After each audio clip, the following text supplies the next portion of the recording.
The man placed the banknote into the teacup, soaking it completely before retrieving it with satisfaction. He then spread the banknote out, transforming the brand new bill into an old one. Next, he tossed a large number of banknotes into the tea, let them soak thoroughly, hung them on a clothesline, and used a hairdryer to dry each one. They did this because old counterfeit bills are harder to detect. To test the quality of their counterfeit money, they decided to try it out at a small shop. Taking advantage of the crowd, Firoz asked for a 50 rupee soda, but the shopkeeper hesitated as soon as he received the bill. After rubbing it and holding it up to the light, he was almost certain it was fake. Firoz's heart raced. Before he could flee, the shopkeeper grabbed his wrist. Sunny quickly rushed over, using all his strength to pull Firoz away. Chased by a group of burly men, they ran into a secluded alley to hide. Feeling discouraged, Firoz lamented that their month's work had turned into worthless paper. Sunny took the bill and immediately realized the texture was off. The problem was with the paper. Banknotes are made from special cotton paper, while regular paper is made from wood pulp. The texture and sound of the two are different. After extensive research, Sunny found the same cotton paper in a small magazine. They bleached the magazine and hand-drew the intricate designs of the banknotes. They chose to draw instead of scan because tiny letters cannot be perfectly replicated even with a high-resolution scanner. They then pieced together the drawn fragments to create a draft of the banknotes front and back. After reducing the size proportionally and engraving, they polished and baked the template to finalize it. Next, they printed the banknotes using color-shifting ink, which appears differently from different angles. Through repeated adjustments and multi-layer printing, they printed each color one at a time. After washing the machine and changing the color, they repeated the process and then applied a chemical solution. This solution not only gave the banknotes a color-shifting effect but also made them feel crisp and authentic. The most critical step was the security thread. Since the banknote was glued from the front and back, they punched holes in the front side, inserted the security thread, and printed the serial numbers. A perfect banknote was thus created. After soaking in tea to age them, they finally had a wall full of finished products. They returned to the grocery store, this time with Sunny going first and Firoz holding his hand tightly to escape quickly if they were discovered. Watching the shopkeeper take the money, Sunny's heart raced, but soon, he got the soda he wanted. They both could hardly believe it as they left the store.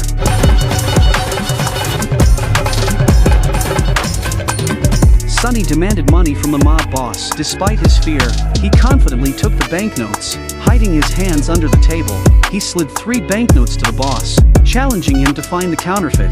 The boss threatened them, saying if he found the fake, they were dead.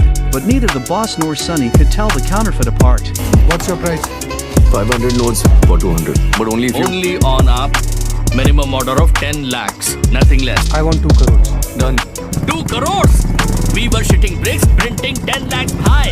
Benchud, where will we get so much material from? So many printers, the machinery, where will it come from and how many times will we bring the stock?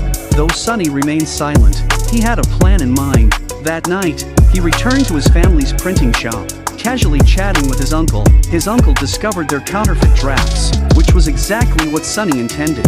Sunny wanted to involve his uncle and needed the large printing press there. Without arguing, Sunny simply pulled out a banknote and placed it on the table. Uncle was stunned at first glance and, in disbelief, held the note up to the light, examining it repeatedly. Is this fake? Art. To completely ease his uncle's concerns, Sunny took him to a cafe and bought the most expensive coffee with the counterfeit bill. The uncle was restless the entire time, catching glimpses of the owner scrutinizing the bill, making him even more anxious. It wasn't until the waiter brought the change that he finally breathed a sigh of relief. Next, with 30 years of printing experience, the uncle gave Sunny some professional advice. To print in bulk, they would need a large printing machine that could print 6 notes simultaneously. The paper cutter needed a new motor, and they required a fast dryer. Just as they were about to start the big job, a new problem arose. They didn't have the cotton pulp paper needed for the banknotes. The old method of bleaching and drying impurities was impractical for large-scale production. However, cotton pulp paper was strictly controlled by the Indian government, making it impossible for ordinary people to purchase. Desperate, the brothers turned to some street gang friends and broke into the largest local paper mill under the cover of night. The security guards were bewildered, having never seen anyone robbing plain paper before.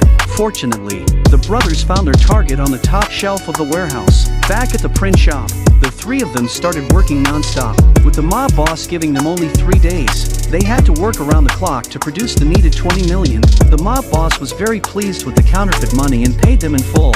As they were about to leave, the mob boss called them back, expressing a desire to continue the partnership. From then on, the brothers' business flourished. Their counterfeit money, indistinguishable from real currency, was highly favored in the black market. The brothers made a fortune. Sonny not only solved the bankruptcy crisis of the family print shop but also took his girlfriend to top-tier restaurants for the most expensive coffee. However, when he confidently went to pay, he realized he had underestimated the restaurant's prices. Reluctantly, he put away his wallet and pulled out some counterfeit bills from another pocket. This act nearly led him to a disastrous downfall. The change given to the waitress turned out to be counterfeit money circulating in the market. She didn't cause a scene but bought back all the counterfeit bills from the cashier and took them to the office for examination. What they found left them speechless. The latest currency verification machine from the Indian bank, boasting advanced scanning technology, claimed to detect 99% of counterfeit money. If this bill was confirmed to be fake, it would render all currency verification machines obsolete. Under a microscope, they still couldn't find any flaws. It seemed like genuine currency until they soaked the bill in alcohol, revealing its true nature. Mega easily deduced that the counterfeiters lacked large-scale equipment and precision instruments. Perhaps they only had a flatbed printer, but the counterfeiter was highly talented, making the notes almost indistinguishable from real currency. Mega was right. The counterfeit operation was run by a small 3-person team. Their counterfeit notes were so high quality that they were popular among underground gangs, and even government officials bought from them. Needing a substantial amount of money for covert operations in the upcoming parliamentary elections, a government official ordered 200 million in counterfeit notes, with the only requirement being home delivery. Sonny didn't hesitate to accept the order. Back at the print shop, his uncle strongly opposed the idea. In the past, their small-scale operations wouldn't attract police attention, but if they started mass production, they would face many issues. For instance, raw material procurement, labor, equipment, and transportation. Uncle's words made Sonny realize that for a big scam to succeed, it needed to be legalized first. So, they registered a publishing company and found an old, deaf, and mute man from the village, convincing him through sign language to be the company's legal representative. They hired a few girls as receptionists, who mostly just answered a few calls each day.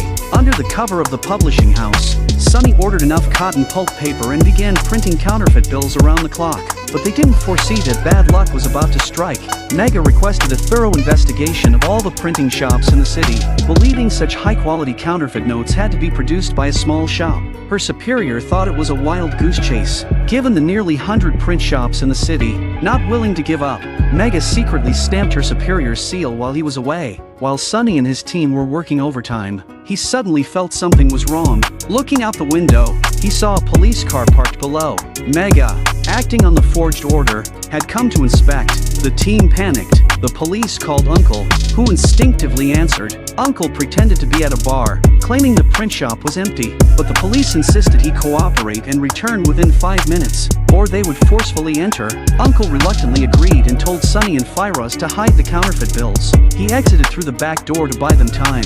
Unexpectedly, while shaking hands with the police, Mega moved closer to the door. Just as the last note was printed, Sonny quickly turned off the machine, but Mega noticed the sound. The police ordered Uncle to open the door. When they entered, the brothers were hiding behind a panel. Mega cautiously scanned every corner, unaware that 2 people were hiding right in front of her. As Mega wandered around the factory, Firoz remembered he had forgotten to empty the trash can, which was full of discarded paper fragments from that day. Sonny had no choice but to quietly come out and grab a nearby wrench. In a critical situation, he couldn't think of any other solution. At that moment, Mega's phone rang, allowing Sonny to hide behind a pillar. It was her superior calling to scold her for acting without permission, and even the accompanying officers weren't spared from the reprimand. After being chastised, Mega and her team had to leave reluctantly, letting Uncle and his nephews escape danger for now. But with the delivery due the next day, they were unsure if it would go smoothly. A tycoon's vault was filled with 12 billion in cash, but he didn't dare spend a penny. The culprit behind all this was the small counterfeit detection machine in front of him. He inserted a note, and the machine immediately emitted a piercing sound. Because of this, the police had seized a large amount of his counterfeit money, and several of his subordinates were arrested. Leaving his warehouse full of worthless paper, one of his men handed him another 500 rupee note, which, despite its crude craftsmanship, passed through the machine smoothly, the tycoon was shocked. With top-notch counterfeiting equipment, he had been outdone by an unknown competitor. He wondered if his rival had a secret weapon, so he had his men capture the person responsible. It was then he discovered his rival was just a struggling street artist who made a living by replicating masterpieces. His works were almost indistinguishable from the originals, but because they were sold on the street, he couldn't fetch high prices. Forced by circumstances, Sonny began painting banknotes. It was his astonishing artistry that allowed him to draw details too fine for scanners to detect. Mansour immediately took an interest in him, recognizing his rare talent. He hired the best doctors in the country for Sonny's grandfather, a gesture that made Sonny and Firoz deeply grateful but also served as a veiled threat. To ensure their family's safety, the brothers had no choice but to work for Mansour. Mansour then took them to Bangladesh. There, he had a secret underground facility equipped with the most advanced printing machines. When Sonny produced a finished product in just 3 days, Mansour was amazed. They then began large-scale printing, and within a month, the brothers had amassed a fortune. The next challenge was how to transport the vast sums of money back to India. But at this critical juncture, Mansour's most loyal henchman, Bilal, was captured by the police. He knew all the smuggling routes for the counterfeit currency. If he confessed, it would be disastrous for Mansour's business. So Mansour secretly returned to India to find Sonny, demanding a solution.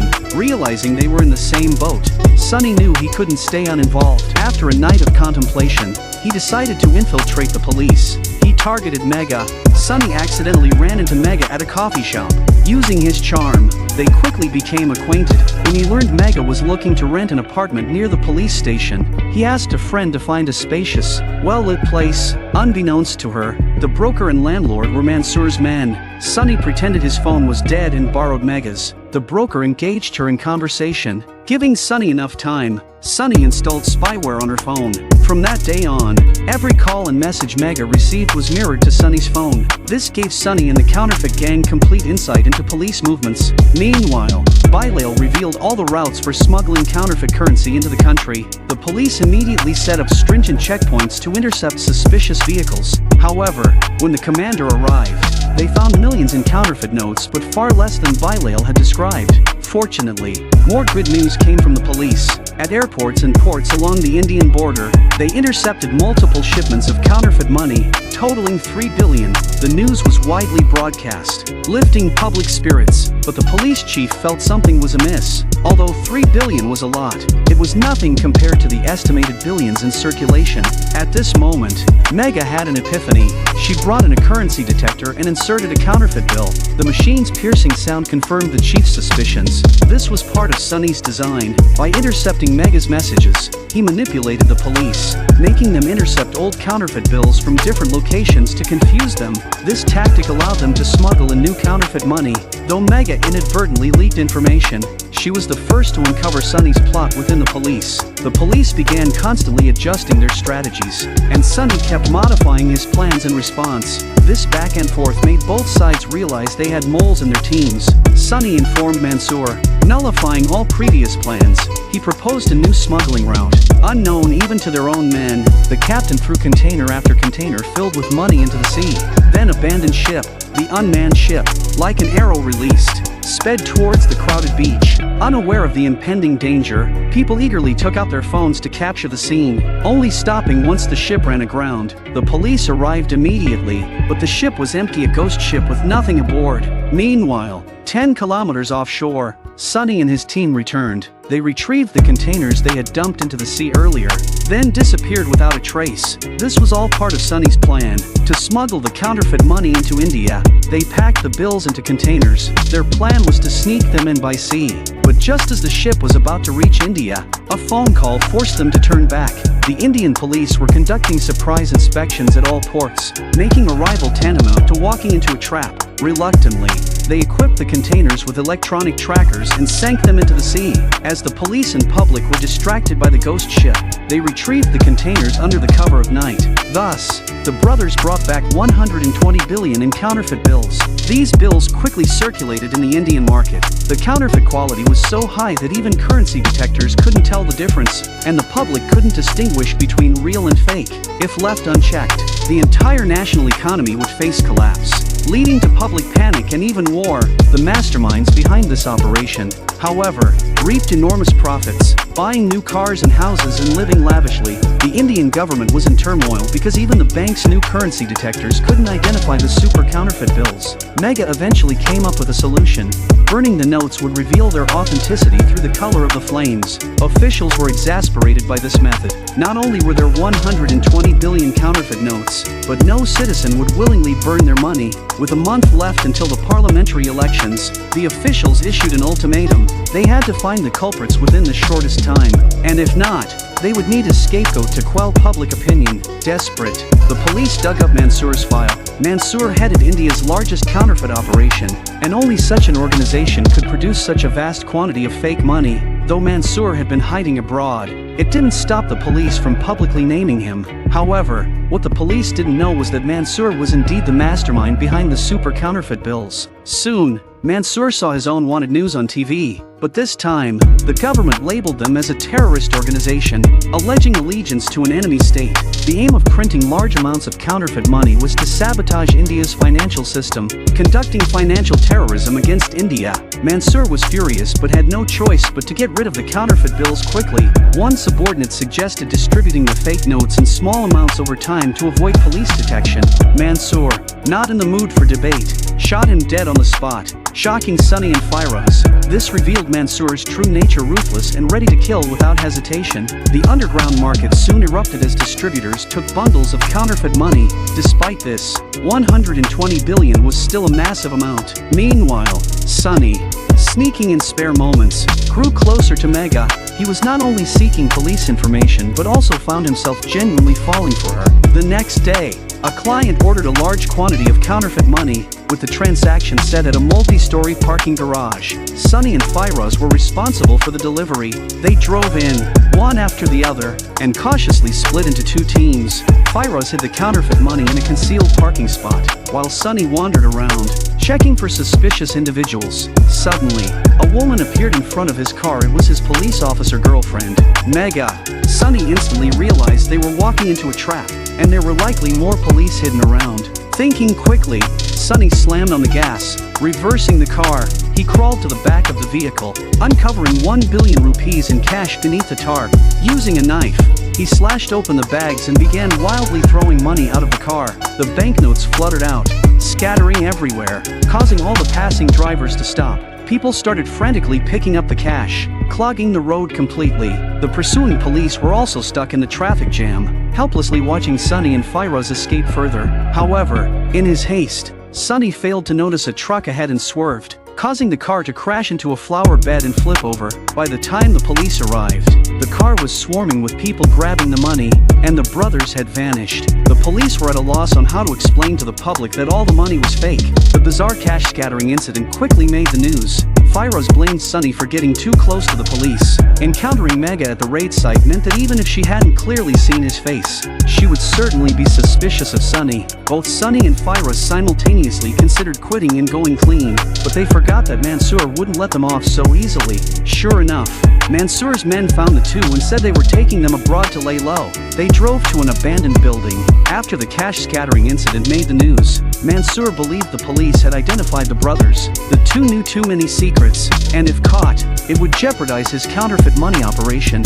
Sunny realized that Mansoor intended to kill them to keep them quiet. Just as the execution was about to happen, the roar of engines echoed from a distance. A gang of bikers, Sunny's closest friends, came roaring in. Sunny had sensed danger as soon as he got into the car and had secretly messaged his friends, who arrived just in time. Back home, the two were as jumpy as startled birds. Knowing neither the police nor Mansoor would let them go, they needed to escape quickly, but a phone call plunged Sunny into despair. The call was from his uncle, informing him that the family print shop had caught fire the previous night, and it wasn't extinguished until this morning. His grandfather had been inside when the fire started and didn't make it out. Sunny was furious, knowing this was all Mansoor's doing.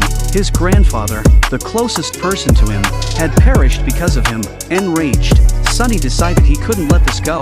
Under the cover of darkness, he sneaked into the warehouse where the counterfeit money was stored. He called Mansoor on a video call and, in front of him, began pouring gasoline over the stacks of cash, ignoring Mansoor's frantic screams. Finally, Sonny lit a match and tossed it into the pile of money.